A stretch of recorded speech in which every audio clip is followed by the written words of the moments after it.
Hello students, now we have to start the chapter that is political parties. Okay, तो इसमें हम देख रहे थे कि पार्टीज को किस तरीके से रिफॉर्म किया जा सकता है ना, और पार्टीज को रिफॉर्म करने की बहुत ज़्यादा ज़रूरत भी है. ठीक है, हमने इससे पहले क्या देखे थे? We have seen challenges to the political party, है ना, जिसकी वजह से पॉलिटिकल पार्टी प्रॉपरली डेमोक्रेटिक नहीं है. मनी एंड मसल पावर है पॉलिटिक्स पार्टी में, वोटर्स के लिए मीनिंगफुल चॉइस नहीं है, प्लस डायनेस्टिक सक्सेशन होने की वजह से ऑर्डिनरी पीपल को चांस ही नहीं मिल रहा to occupy the highest position in the party. ठीक है, तो इसके लिए कुछ चेंजेस किए गए हैं थ्रू द कॉन्स्टिट्यूशन, जिसमें से एक रिफॉर्म हम ऑलरेडी पढ़ चुके हैं in the last lecture, that is defection. How to protect defection. Defection मतलब leaders they have changed their party after winning the election. ठीक है, तो इस पर अब कॉन्स्टिट्यूशन के थ्रू, लॉ के थ्रू रोक लगा दी गई है. If any leader, sorry any MLA, leader नहीं रहा अब, जैसे ही इलेक्शन विन कर गया, then that leader become MP और एमएलए, है ना. तो जैसे ही इलेक्शन विन हो गया तो देन दैट एमपी और MLA they can not change their parties, है ना. जिस पार्टी से वो इलेक्शन जीते हैं, they have to stay with that party for next 5 years. If they change their party, then they can lose that particular constituency. Means there is a re-election on that constituency. वो उस constituency से उन्हें जीता हुआ फिर नहीं माना जाएगा, है ना. हमने देखा था sometimes voter cast their votes to the party, not the people. ठीक है, हम लोग भी वोट डालते हैं, आपकी फैमिली में भी, आप तो अभी छोटे हो. नेक्स्ट इलेक्शन में most probably you people are casting your vote, लेकिन फैमिली में भी जैसे कभी वोट डालते हैं तो they are talking about the parties, they are not talking about the candidate, है ना. मोस्टली लोकसभा इलेक्शन और असेंबली इलेक्शन में, है ना, विधानसभा इलेक्शन में, they were talking about the parties कि they have to cast their vote to this party और that party, not to the candidate. तो फिर वो कैंडिडेट नहीं जीता, वो पार्टी जीती है. अगर वो कैंडिडेट फिर सीट चेंज कर लेता है तो दैट इज नॉट एक्सेप्टेबल. तो इसलिए ये लॉ बना दिया गया है कि अगर कोई कैंडिडेट जीतने के बाद पार्टी चेंज करेगा, है ना, अगर वो किसी भी पार्टी को बिलोंग ही नहीं करता, that is a independent candidate, तो वो किसी भी पार्टी को ज्वाइन कर सकता है ना. उसके ऊपर कोई रोक नहीं है क्योंकि वो तो इंडिपेंडेंट है, किसी पार्टी का है ही नहीं. लेकिन after winning the election that person should join any of the party, तभी तो मेजॉरिटी होगा. इंडिपेंडेंट तो मेजॉरिटी में आएगा ही नहीं, तो फिर वो व्यक्ति पार्टी चूज कर सकता है. चेंज नहीं हो रही, यहां चूज हो रही है ना. पार्टी चेंज करने पर क्या लगा दिया गया है? रोक लगा दी गई है. ठीक है, इसके अलावा हमने एक और चैलेंज देखा था, that is money and muscle power, है ना. पैसे के दम पर या फिर क्रिमिनल टाइप के व्यक्ति कई बार इलेक्शन में खड़े हो जाते हैं और उसके बाद वो इलेक्शंस को डोमिनेट भी करते हैं अपनी मनी से या अपनी क्रिमिनल माइंड से. तो इसके लिए भी गवर्नमेंट ने कोशिश की है टू टेक अ स्टेप जिससे कि पार्टीज रिफॉर्म हो सकें और इन चीजों को रोका जा सके प्रॉपरली. ठीक है, तो अब क्या हो गया कि अगर कोई भी व्यक्ति इलेक्शन में खड़ा होना चाहता है तो उसको अपने बारे में पूरी जानकारी देनी होगी.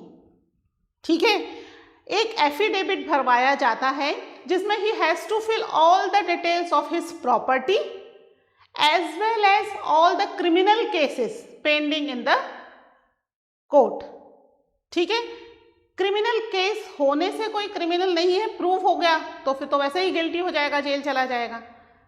है ना। क्रिमिनल केस जितने भी हैं वो सब उसे फिल करने पड़ेंगे, क्रिमिनल केस, है ना। ऐसे सिविल केस हैं, फैमिली के झगड़े हैं आपस के, तो उससे रिलेटेड उन्हें उसमें फिल करने की ज़रूरत नहीं है। And about their own property, अभी कुछ समय पहले ही हमारे इलेक्शंस हुए हैं, है ना, लोकल इलेक्शंस, उसके अंदर आया था ना जीतने वालों का पूरा डिस्क्रिप्शन आया था, देयर एजुकेशन, है ना, देयर प्रॉपर्टी, सारी चीज़ें उसमें आई थी कि इतनी प्रॉपर्टी इनके पास है, ये एजुकेशन है, they belongs to this area. तो वो क्यों आया था?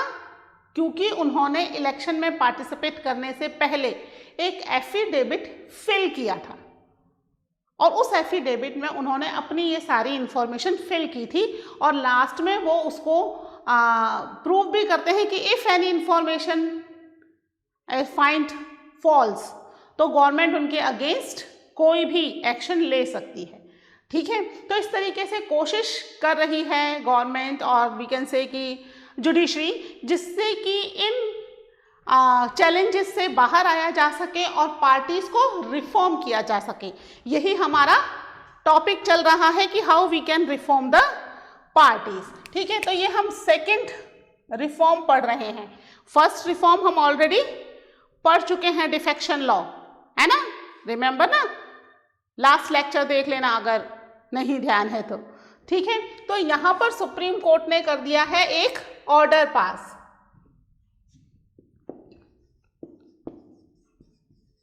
The Supreme court passed an order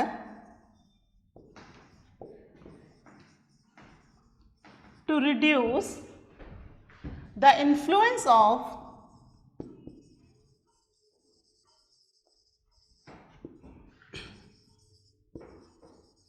money and criminals, ठीक है, in the election.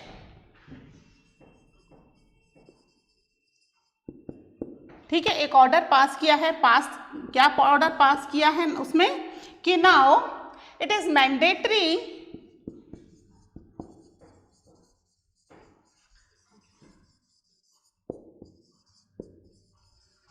To all the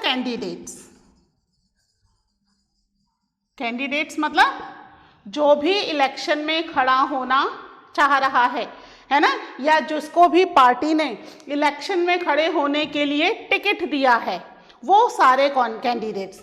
ठीक है, to all the candidates file an affidavit. ठीक है, एक एफिडेविट फाइल करेंगे जिसके अंदर क्या होगा, उस एफिडेविट में वो अपनी पूरी इंफॉर्मेशन भरेंगे। File an affidavit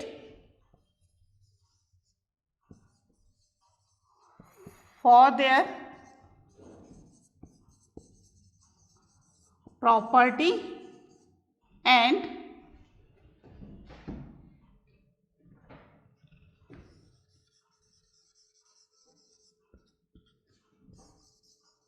criminal cases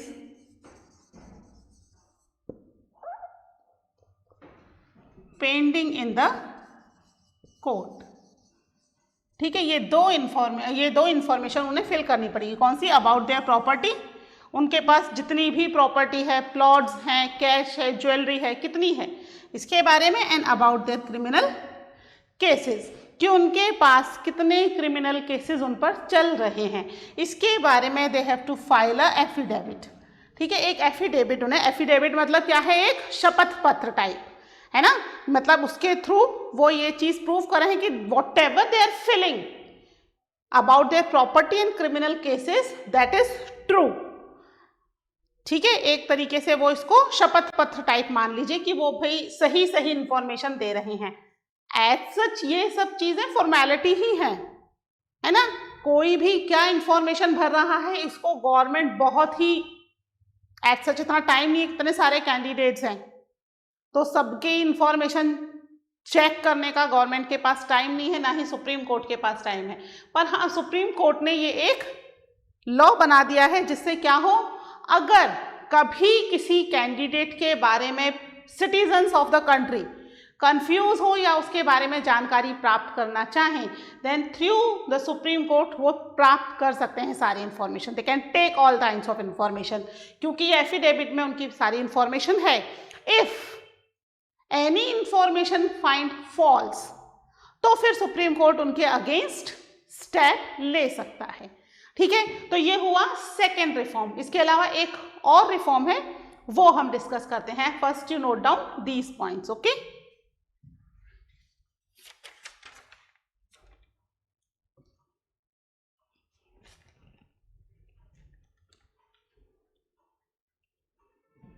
ठीक है, इसको रब कर दूं।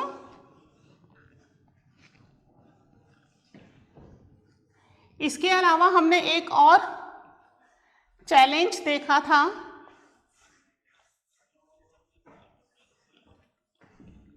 कि इंटरनल डेमोक्रेसी नहीं है इन द पॉलिटिकल पार्टीज, है ना।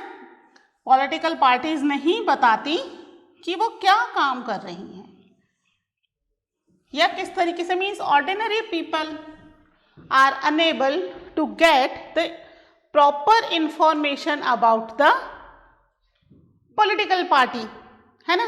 तो इसके लिए इलेक्शन कमीशन, जो कि पूरी कंट्री में इलेक्शंस के लिए रिस्पॉन्सिबल होती है, उसने भी एक ऑर्डर पास किया है, that is the third reform. ठीक है, यहां पर कौन कर रहा है, election commission.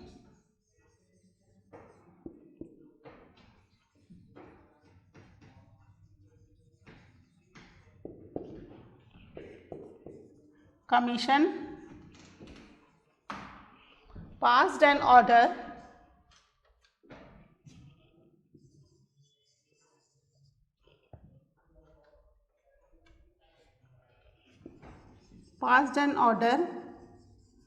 making it necessary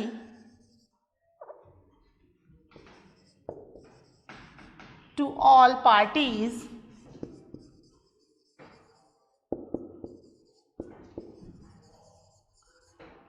ठीक है, सभी पार्टीज के लिए नेसेसरी कर दिया गया है।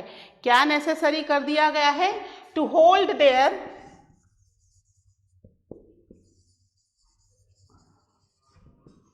Organisational meeting. ठीक है, ऑर्गेनाइजेशनल मीटिंग मतलब पार्टी की अंदर ही मीटिंग। ठीक है, जो पार्टी है अपने सभी मेंबर्स को बुलाए और पार्टी के अंदर ही वो मीटिंग हो, जिससे कि सभी मेंबर्स को पता चल जाए कि पार्टी में हो क्या रहा है। ठीक है, इसके अलावा इलेक्शन कमीशन ने एक ऑर्डर और पास किया है, दैट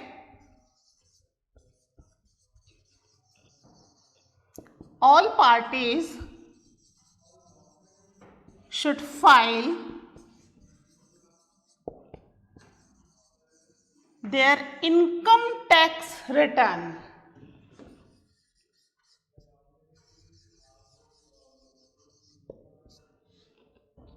ठीक है, कि सभी पार्टीज क्या करें, अपना इनकम टैक्स रिटर्न फाइल करें। इससे क्या होगा, इससे पता चलेगा कि पार्टी के पास कहां से कितना पैसा आ रहा है। ठीक है, इनकम टैक्स रिटर्न में क्या करते हैं, जितनी भी इनकम है सारी इनकम शो करनी पड़ती है, उसके अलावा सारे खर्चे शो करने पड़ते हैं, है ना। मेजर एक्सपेंसेस क्या हो रहे हैं वो सब शो करने पड़ते हैं। तो यहाँ पर अगर पार्टीज प्रॉपरली अपना इनकम टैक्स रिटर्न फाइल करेंगी तो वो किसी से कोई सा भी पैसा ले रही हैं वो सारी चीज़ें एकदम क्लियर हो जाएंगी। लेकिन एज सच ये पास तो किया है order through the election commission, but political parties ये इनकम टैक्स रिटर्न की जस्ट फॉर्मेलिटीज करती हैं, प्रॉपरली इनकम टैक्स रिटर्न को फाइल नहीं करती। ठीक है, कहाँ से पैसा आ रहा है और कहाँ खर्च हो रही है इस चीज़ की पूरी इंफॉर्मेशन नहीं देती है। एक फॉर्मेलिटी बन गई है कि बस एक ठीक है इलेक्शन कमीशन ने कहा है तो फाइल करना ही पड़ेगा इनकम टैक्स रिटर्न, तो इनकम टैक्स रिटर्न फाइल कर देती है। But it's not at such proper जो होना चाहिए। ठीक है, तो कोशिश तो हो रही है इलेक्शन कमीशन की तरफ से, सुप्रीम कोर्ट की तरफ से, कॉन्स्टिट्यूशन की तरफ से कि पार्टीज को रिफॉर्म किया जाए। ठीक है, इसके अलावा कुछ सजेशंस भी हैं इन पार्टीज को रिफॉर्म करने के लिए। हम लोग भी तो डिस्कस करते हैं ना, common citizen of the country, कि क्या क्या रिफॉर्म होना चाहिए। ठीक है, इनके अलावा भी कुछ रिफॉर्म्स के सजेशंस हैं। ठीक है, ये तो रिफॉर्म्स इंप्लीमेंट हो चुके हैं, है ना, प्रॉपरली नहीं कर रही parties, that is the separate thing, but by the election commission ये रिफॉर्म इंप्लीमेंट किए जा चुके हैं। इसके अलावा कुछ और रिफॉर्म्स के सजेशन हैं। ठीक है, वो अपन डिस्कस करेंगे। First you note down this point also.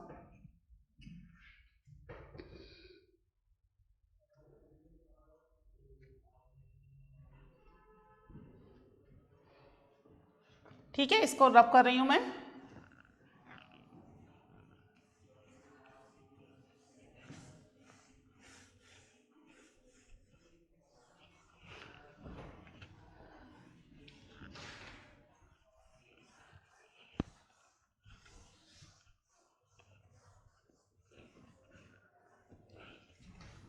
अब हम देखेंगे फ्यू सजेशंस। ठीक है ना,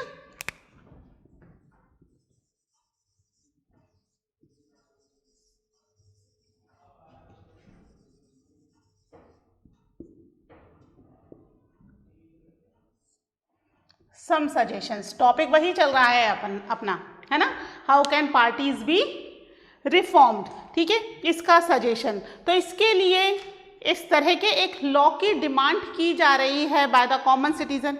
ये सजेशंस कौन दे रहा है? कॉमन पीपल, हम लोग, आप लोग, है ना, कि क्या चेंज किए जाने चाहिए। ठीक है, तो यहाँ पर एक डिमांड ये भी उठ रही है कि पार्टी के अंदर इंटरनल क्या काम होता है, इस पर भी इलेक्शन कमीशन को वॉच रखनी चाहिए। It should B regulate by the election commission और बाय सम अदर ऑर्गेनाइजेशन, जिससे पार्टी क्या काम कर रही है, क्या नहीं कर रही, ये चीजें पता चले। तो इस तरह का एक लॉ भी बनना चाहिए जिससे पार्टी को प्रॉपर रेगुलेट किया जा सके। ठीक है, क्या है suggestion? A law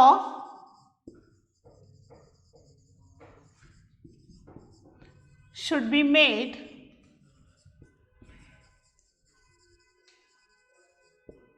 to regulate the political parties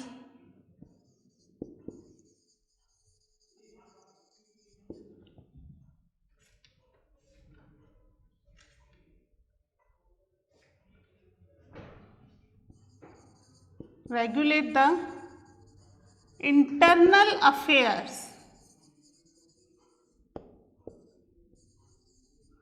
of the parties. ठीक है, पार्टीज के इंटरनल अफेयर्स जो भी चल रहे हैं या जो भी काम कर रही है पार्टी, उन चीजों पर निगाह रखी जा सके, उनको देखा जा सके, है ना। टू रेगुलेट, ये 2 बार लिख दिया मैंने, तो आप हटा दीजिएगा एक बार का रेगुलेट, है ना, ये मैं रब कर देती हूँ इसको। रेगुलेट 2 बार हो गया है। To a law should be made to regulate the internal affair, है ना, यहाँ कुछ भी नहीं है, the internal affair of the political party. ठीक है, इसके अलावा अगर हम देखें, कंट्री की 50% पॉपुलेशन वुमेन है, जबकि पॉलिटिकल पार्टी में इनका कितना रिप्रेजेंटेशन है? 5 से 10% मुश्किल से, है ना। अभी कुछ टाइम में थोड़ा एक्टिवली वुमेन पार्टिसिपेशन बढ़ा है, तो 12% 15% हो गया है, जबकि कंट्री की पॉपुलेशन में 50% इनका पार्टिसिपेशन है। 50% पॉपुलेशन वुमेन है, 50% मैन है, जबकि पॉलिटिक्स में 85% से ज्यादा प्रेजेंटेशन केवल मैन का है, वुमेन का नहीं है। तो एक इस तरह का लॉ बनाया जाए या ये मैंडेटरी कर दिया जाए कि कुछ सीट्स वुमेन के लिए ही रिजर्व होंगी, है ना, या हर पार्टी को बोल दिया जाए कि हर पार्टी में कम से कम 50% नहीं तो 1/3 सीट्स ही सही, that they have to reserve for the women candidate, उसमें उन्हें वुमेन कैंडिडेट ही खड़े करने हैं, पार्टीज के लिए ही मैंडेटरी कर दिया जाए, क्योंकि पार्टी ही क्या करती है, हमने देखा था ना, पार्टी ही डिसीजन लेती है कि किस व्यक्ति को इलेक्शन के समय टिकट देना है और किसको नहीं देना है। ठीक है, तो यहां पर पार्टी ही डिसाइड कर ले कि किस कॉन्स्टिट्यूएंसी से वो वुमेन कैंडिडेट को खड़ा कर सकती है। तो एक इस तरह का भी लॉ बनाया जाए जिसमें ये मैंडेटरी हो कि वुमेन पार्टिसिपेशन बढ़ जाए, है ना, जो अभी प्रेजेंटली कैसा है, बहुत ही कम है। तो क्या कर दिया जाए, यहां पर भी एक लॉ बना दिया जाए, it should be made mandatory.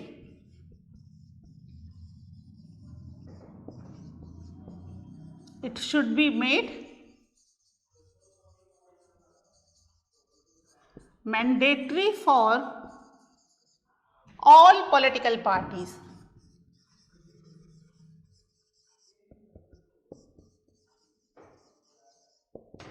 ठीक है, for all political parties to give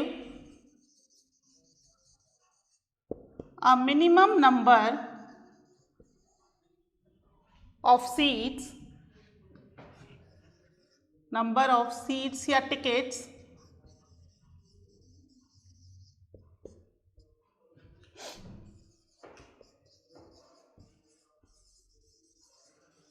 to the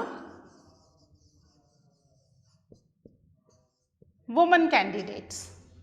ठीक है, फिक्स कर दिया जाए, मैंडेटरी कर दिया जाए पॉलिटिकल पार्टीज के लिए कि उन्हें वुमेन कैंडिडेट को ही देना है। ठीक है, ये जो है अभी तक जो डिमांड उठ रही है दैट इज अबाउट, कितनी डिमांड उठ रही है, अबाउट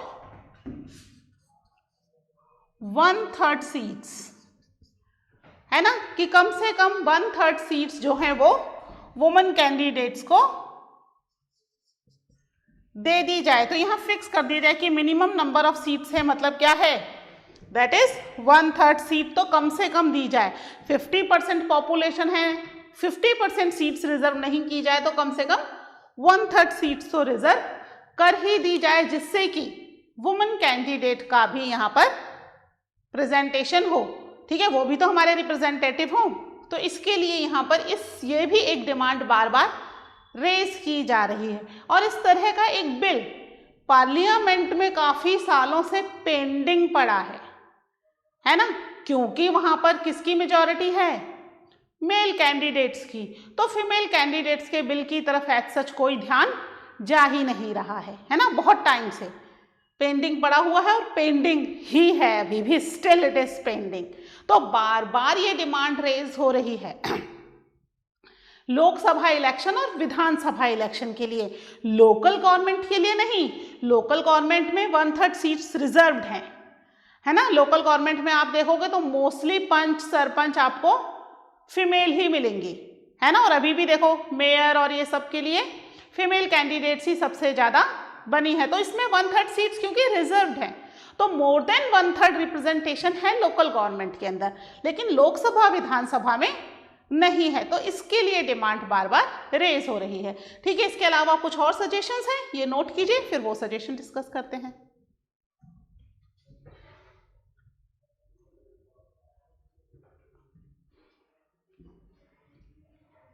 ठीक है, तो ये जो 2 डिमांड्स हैं ये तो हैं ही, इसके अलावा जो मनी पावर है इसको कम करने के लिए भी एक डिमांड उठ रही है कि भाई जो पॉलिटिकल पार्टीज हैं वो रिच पीपल से और रिच कंपनी से इन्फ्लुएंस हैं। क्यों इन्फ्लुएंस है, बिकॉज ऑफ द फंडिंग, है ना। ये उन्हें फंड देते हैं, पैसे देते हैं इलेक्शन में पार्टिसिपेट करने के लिए। इलेक्शन के बहुत ज़्यादा खर्चे होते हैं। इलेक्शन के समय क्या होता है, इधर से उधर आना जाना, है ना, कैंडिडेट्स को पैम्पलेट प्रिंट करने के लिए देना या रैलियां निकालना है ना, बहुत सारे खर्चे हैं, नंबर ऑफ एक्सपेंसेस। तो इतना पैसा कहाँ से आएगा? तो रिच पीपल और कंपनीज ये पैसा देती हैं। तो एक डिमांड ये भी उठ रही है कि गवर्नमेंट इस पर बैन लगा दे, प्लस गवर्नमेंट खुद ही उन्हें फंडिंग करने लग जाए, स्टेट उन्हें फंडिंग करे जो भी उनके एक्सपेंसेस है उसके हिसाब से। वैसे आपने मॉडल कोड ऑफ कंडक्ट तो पढ़ा होगा ना लास्ट ईयर। क्या है मॉडल कोड ऑफ कंडक्ट? कि government has fixed the money which they have to expend during the election. Lok Sabha election और विधानसभा इलेक्शन दोनों में कितना पैसा खर्च करना है ये इलेक्शन कमीशन ने फिक्स किया हुआ है, उससे ज़्यादा खर्च करना अलाउड नहीं है। लेकिन बहुत ज़्यादा पैसा यहाँ पर खर्च किया जाता है। तो एक जो रिफॉर्म है, सजेशन है, एक रिफॉर्म ये भी है कि क्या कर दिया जाए, देयर शुड बी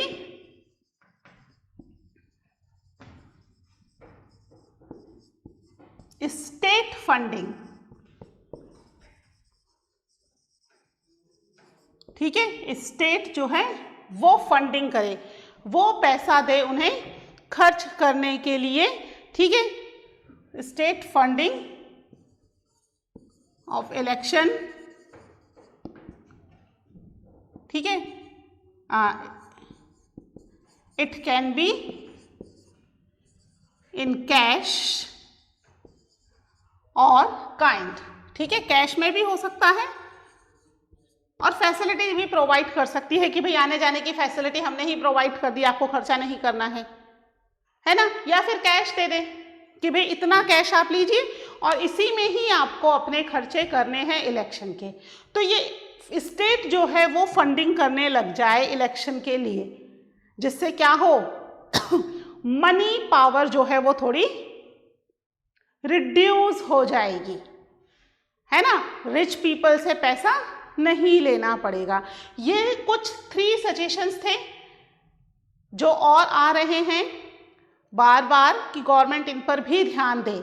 वैसे तो ये सजेशंस हैं या गवर्नमेंट ने जो लॉज बनाए हैं वो इम्प्लीमेंट तो हो रहे हैं, बट इतने अच्छे से इम्प्लीमेंट नहीं हो रहे।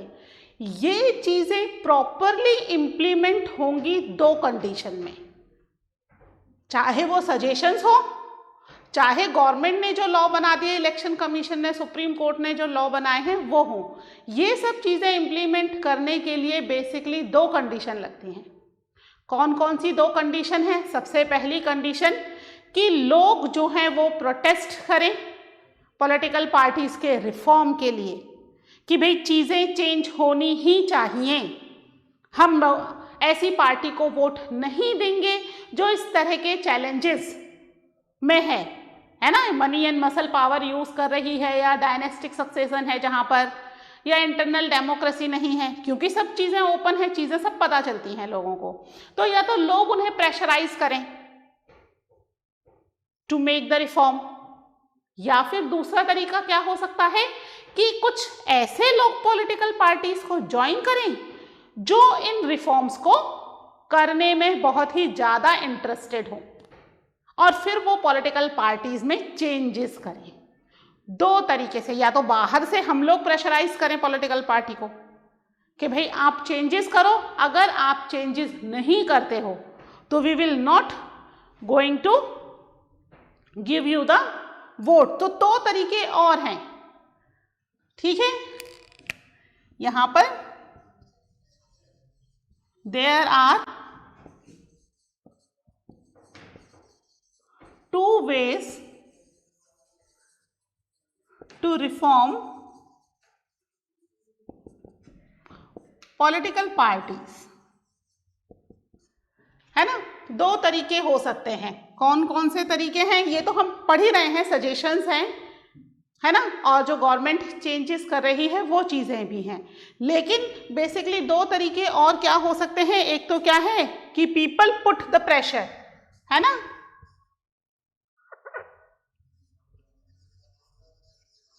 people put pressure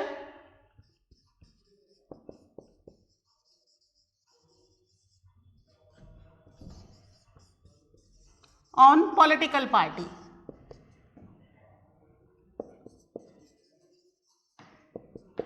ठीक है, वो पॉलिटिकल पार्टीज को प्रेशराइज करना शुरू कर दे कि भाई जो ये तरीका है दैट इज नॉट करेक्ट, हमारे यहाँ तो उल्टा ही हो रहा है ना। लोग जो हैं पॉलिटिकल पार्टीज में जो हाई लेवल के लीडर्स हैं उनको प्रेज करने लग जाते हैं कि भाई शायद प्रेज करने से हम आगे में बढ़ जाएं। ऐसा नहीं होता है, क्योंकि पॉलिटिकल पार्टीज में ऐसा प्रेज करने से आगे नहीं बढ़ा जा सकता है ना। बाकायदा क्या होने चाहिए, इंटरनल इलेक्शंस होने चाहिए कि भाई जो भी पार्टी के लिए उम्मीदवार कैंडिडेट हाई पोस्ट पर जाना चाहता है उसके लिए बाकायदा इलेक्शन हो and people choose that particular leader. तो एक तो तरीका ये हो गया कि पीपल पुट प्रेशर। दूसरा तरीका क्या है कि भाई पार्टी में ही हम ज्वाइन हो जाएं और फिर हम पार्टी को रिफॉर्म करें। क्या है दूसरा तरीका, that political parties can improve political parties can improve by if those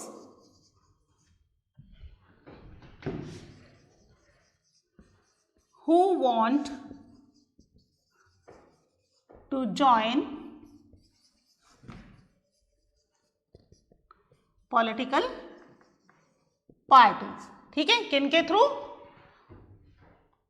जो पॉलिटिकल पार्टी को ज्वाइन करना चाहते हैं, अगर वो चाहते हैं कि पॉलिटिकल पार्टीज में चेंजेस होना चाहिए तो वो होगा, है ना, फिर उसको कोई नहीं रोक सकता। तो पॉलिटिकल पार्टीज के रिफॉर्म के ये दो तरीके, एक तो हम बाहर से प्रेशराइज करें, पीपल प्रेशराइज करें पॉलिटिकल पार्टीज को for their improvement, their reform, या फिर पॉलिटिकल पार्टी को ज्वाइन करें और फिर ज्वाइन करके उसके अंदर चेंजेस करें। ठीक है, तो ये थे कुछ points to reform the political parties. तो ये चैप्टर हमारा इन रिफॉर्म्स के साथ ही कंप्लीट होता है। ठीक है, आप ये पॉइंट्स को नोट डाउन कर लीजिएगा। मिलते हैं नेक्स्ट लेक्चर में with the new chapter. Till then take care, bye.